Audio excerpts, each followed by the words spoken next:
Lisa settled deeper into her seat while looking out the window. They were off the college campus now and moving onto the highway. Lisa and her husband, Mike Lars, had just dropped their youngest child, Samantha, at her new school. In just 2 weeks' time, they had gone from having a full house to being empty nesters. It was a bittersweet feeling, but also exciting at the same time. Mike and Lisa met their sophomore year of college, and Lisa had fallen desperately in love with him. They had been inseparable for the next 2 years, and married the summer before their senior year. Mike was in a 5-year program to receive his MBA, so Lisa found a position teaching at a small private school while Mike finished his final year. Once he graduated, they moved to Mike's hometown where Mike joined his father's small company as a production manager. Mike's first paycheck came not a moment too soon. Their son Joshua was born 6 weeks after Mike started his new job. The young couple was ecstatic with their son and formed the picture of a happy young family. 2 years later, they were joined by Samantha. Everything was perfect. Lisa stayed at home until Samantha started school. Then she returned to the classroom, taking a position as a 4th-grade teacher in the same district that her children attended. Lisa loved working with children, and it helped fill her days while the kids were away in their own schools. Her father-in-law owned a small fabrication shop when Mike graduated. The elder Lars was an incredible engineer whose shop produced high-quality specialty parts for a number of industries, including for space applications. Their niche was low volume and high quality at a good cost point per unit. Low volume meant the per unit cost was higher, but Lars Manufacturing routinely beat out their competition on the quality even at a higher price point.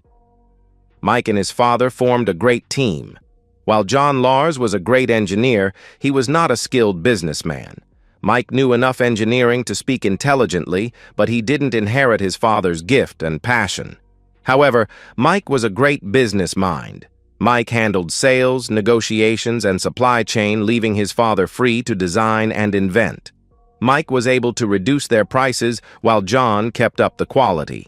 Together, they built Lars Manufacturing into the powerhouse in their niche.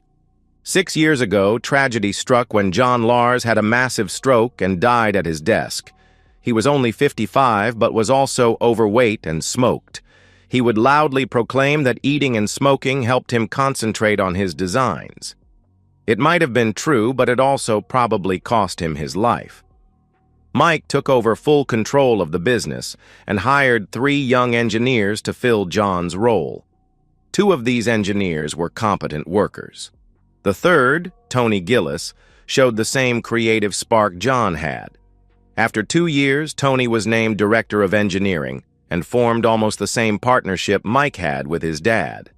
The biggest difference was John and Mike were family, so they shared ownership responsibilities. Now with John gone, Mike assumed total ownership. This caused longer hours and more travel than ever before. Lisa looked over at her husband. At just 40, Mike still looked good. He'd learned from his father's example. His dark hair was just touched with gray, and he kept himself in shape. Never a runner, Mike preferred water sports such as whitewater rafting and scuba diving to keep active. Lisa was never that into getting wet, but was happy to lie out on the dive boat while Mike and their 2 kids did their dives. Not that Lisa let herself go. Long hours at the gym doing Pilates, Zumba, and yoga kept her in great shape. Lisa's 5'5" trim figure and good body turned heads wherever she went. A 4th-grade teacher, Lisa was popular with the fathers on back-to-school nights. Having the kids off to college at once was a surprise. Josh graduated 3rd in his high school class and was accepted into the same engineering school his grandfather attended. The school focused on the practical and forced students to take 3 6-month co-ops during their 5-year program. Josh would finish the 5 years with his MS in nuclear engineering if he stayed on task. Yes, where his grandfather focused on practical mechanical engineering, Josh wanted something a bit flashier. But Josh wasn't the surprise. That was Samantha. Sam graduated a full 2 years early and pushed her older brother out of the 2nd place of their graduating class. Josh simply laughed and was proud of his baby sister. Sam had worked incredibly hard the last 3 years to graduate early, and he said she deserved it. Josh did tease her a bit about missing the valedictorian slot due to a B+ in an art class. Now Sam was starting a pre-med and molecular biology program at an Ivy League school. Lisa was happy for her daughter, but saddened that she would miss seeing her daughter have the traditional high school experience. Lisa was a bit biased, but was certain her daughter at 18 would be a sure winner for prom queen. They had grown apart a bit the last few years, and a part of Lisa wished to have those 2 years to re-establish her relationship with Sam. Lisa turned without a word to look back out the window. Things would be so different now. The next few weeks would be rough for everyone, but it had to be done. "Any regrets?" Mike asked. Lisa sighed. "A few, but I'll live with them. It's time for a new chapter in our lives." Mike laughed. "You make it sound like we're dying. Hell, with instant messaging and Skype, it will be almost like the kids have never left." "That's true," Lisa agreed. During the next 4 hours of their drive, Lisa and Mike engaged in casual conversations of a long-married couple, neighborhood gossip, things around the house, and other mundane things. Today was a Thursday, and Mike had taken Friday off to do some things around the house, so Lisa was loading up the honey-do list.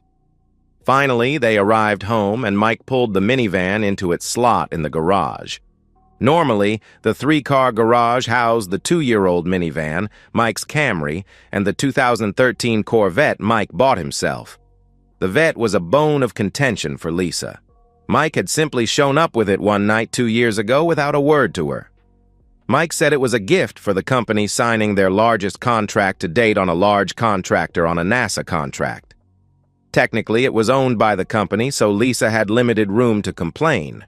The kids loved it immediately. Once the van was parked, Lisa pulled her slightly sore body out of the van. 8 hours in the car today, lugging all of Sam's stuff into her dorm, and the rough love the night before had Lisa dying for a hot shower and bed. "I need to run out for milk," Mike said, even as he climbed out of the van. Lisa groaned. "Why didn't you stop on our way in?" Their house was 10 minutes out of town, and they had passed 2 stores after they left the highway. "You looked like you needed to get home, and I don't mind," Mike answered. Lisa felt a small bubble of gratitude at Mike's consideration. He was such a good man at times. "I'm taking the Vetta. It's a gorgeous night and a hell of a lot more fun to drive than that minivan." Lisa waved that off. Before Lisa was even in the house, Mike was in the car and pulling out of the garage. With a roar of the V8, he was gone. Lisa walked up to her room and undressed for her shower. She felt like she was missing something. Mike was such a great guy. In many ways, he was the perfect husband and father. But soon he would be gone, and Lisa would be on her way to her new life. 3 years ago, Mike's constant travel was getting to her. The company was doing great, and the kids were great, but Lisa felt alone. Intellectually, Lisa knew it wasn't Mike's fault after losing his dad, but emotionally, Lisa was feeling abandoned. One night when Mike was away and the kids were off with their friends, Lisa went to a restaurant with some fellow teachers. They had fun, and a few bottles of wine to support that fun. On a whim, they carried on to the club next door. She'd been dancing with Bob Werner, a fellow teacher, when someone cut in. It was Tony Gillis, the engineer from Mike's company. Tony was a wonderful dancer, and Lisa had a great time. When the other teachers left, Lisa stayed to dance some more. When the night came to an end, Tony called her a cab to get her home. She gave him a warm hug and a peck on the cheek before climbing into the cab. A week later, Mike was again off on a trip, and Tony sent her a text inviting her out to another night of dancing. Lisa was thrilled and had another great night. She met several of Tony's friends, and they welcomed her to their group. Lisa felt more alive than ever since she and Mike were first married. Lisa knew it was harmless fun and innocent, but never mentioned it to Mike. It felt a bit naughty, and she saw it as her own little revenge for leaving her alone so often. The dancing became a regular event when Mike was traveling. Josh was involved in hockey, so was usually out for practices until 11 p.m. because they didn't get ice time until 9.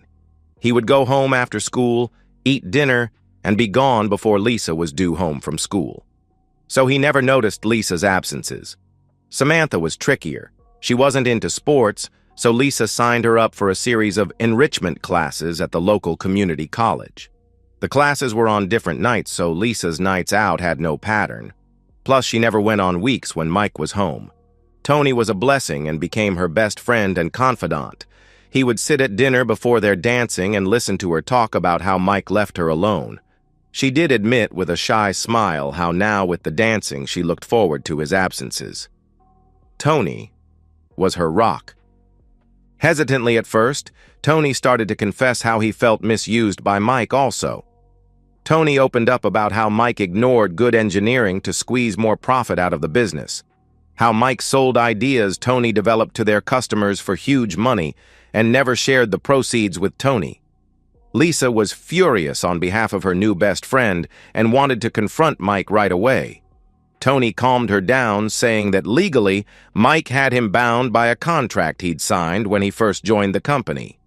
The company owned the intellectual property rights to anything the employees developed, so nothing forced Mike to share the wealth.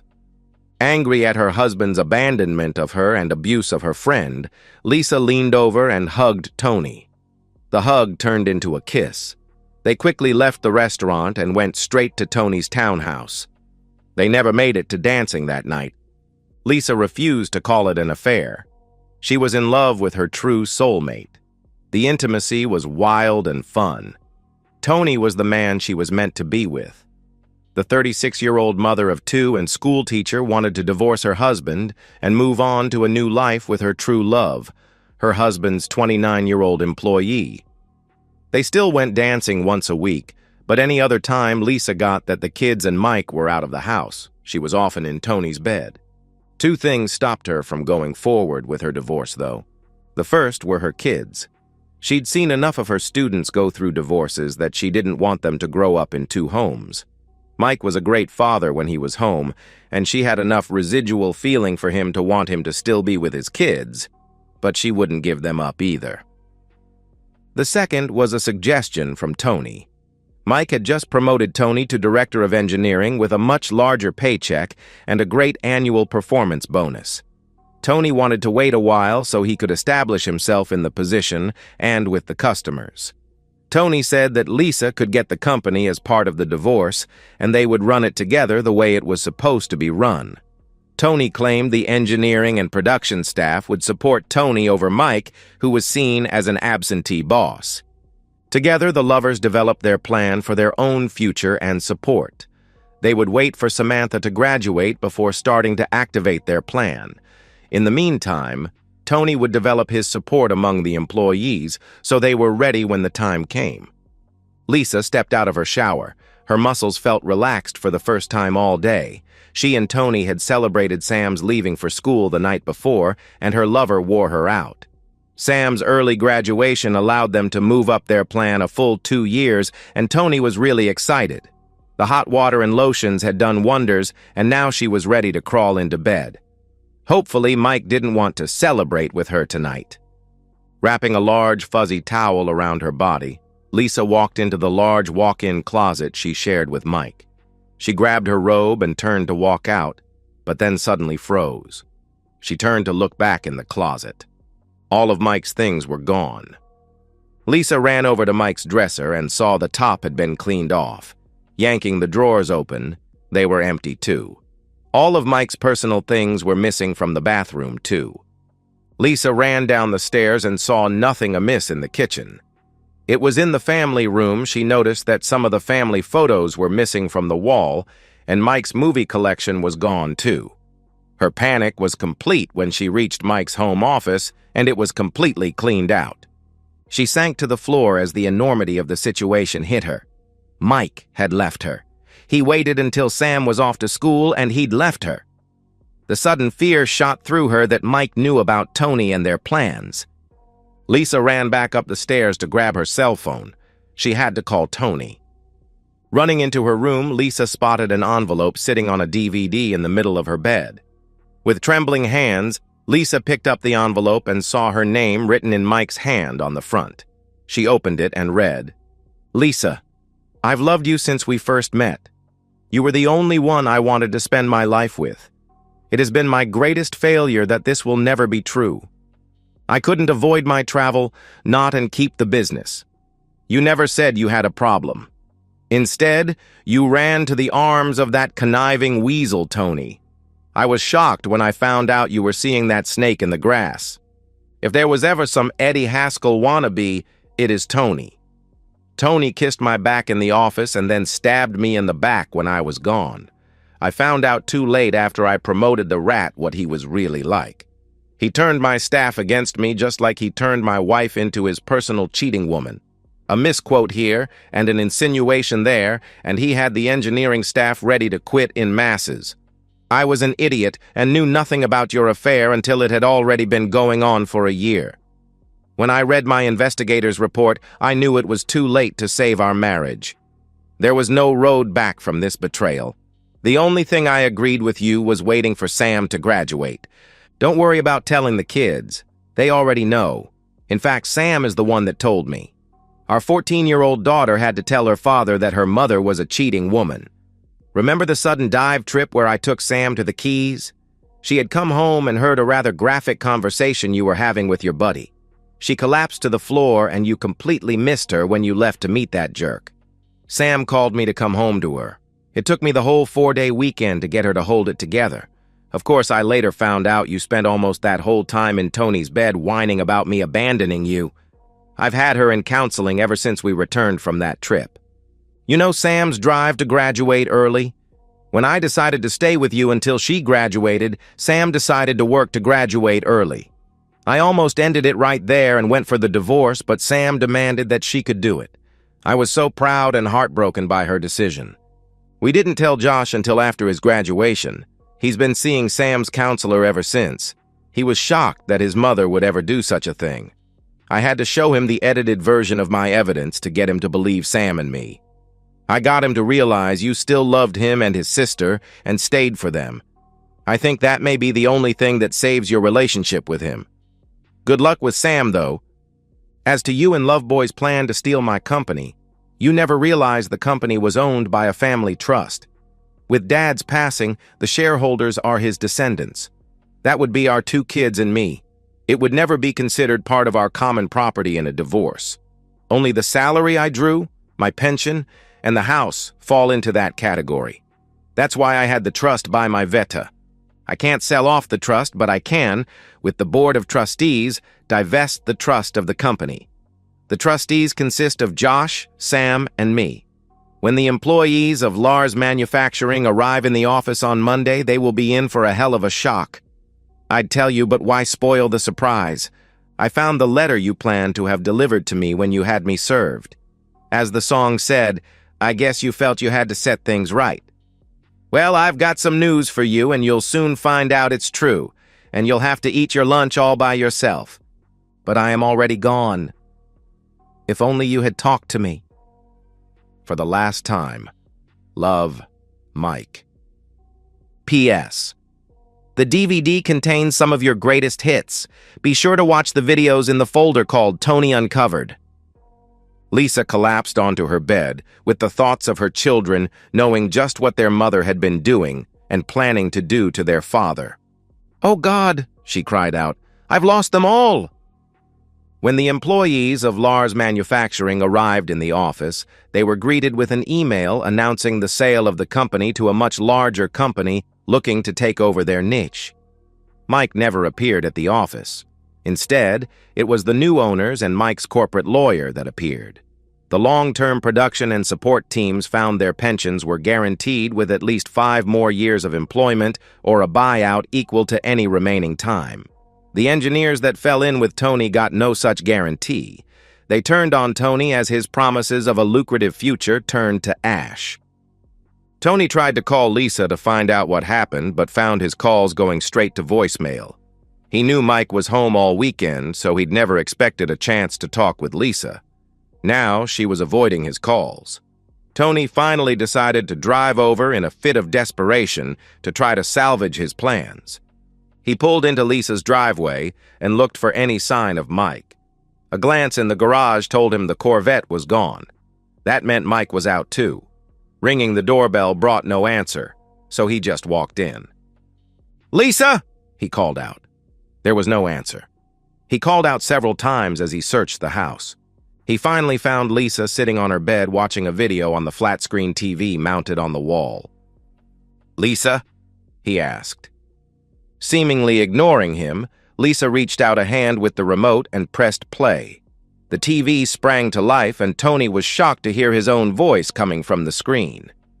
"Well, the cheating woman is hot," the on-screen Tony was saying. Tony recognized it was his own entertainment room and several of his friends. "I don't think I could have done it if she wasn't. A little TLC and she was on my bed in an instant. I'm going to take that husband's company away by messing his old lady into giving it to me. Hell, I'll wait a few years for his daughter too. She's beautiful, but I can't go to jail." That was met by rough laughter and vulgar suggestions shouted by his friends. Tony recognized when the video was recorded. It was 8 months ago. The same day it was announced that the 16-year-old referred to would be allowed to graduate that year. Tony was so excited to have his plans move forward by 2 whole years. Lisa paused the video. "Get out," she said in a dead voice. "You've cost me everything, and Mike has destroyed us both."